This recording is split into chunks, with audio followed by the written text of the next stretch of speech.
With Forecast Plus, change order management is embedded right into the project, and their impact can be seen throughout, starting here right on the main project dashboard, where you can see baseline, current, and pending budgets in the metrics area, as well as in the dashboard charts.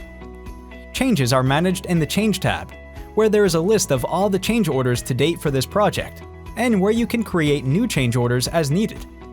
Change orders can reflect new project scope, or changes in existing scope, or a budget transfer. Forecast Plus change orders include a built-in estimating system to create a budget for a change order that can include cost, revenue, and labor hours. The budget is automatically associated with the applicable cost codes and activities on the project's work breakdown structure. A proposed change order can be routed for multi-stage approval, and you can monitor the approval process right here on the dashboard. Once approved, notifications can be sent to the team so that everyone is on the same page. This can include any documents, such as updated drawings, that can be attached to the change order. The impact of changes can be viewed in many reports and charts throughout the system, including forecasting changes over time, as well as the ability to view change orders across many projects and programs. With Forecast Plus, you have the entire project at your fingertips.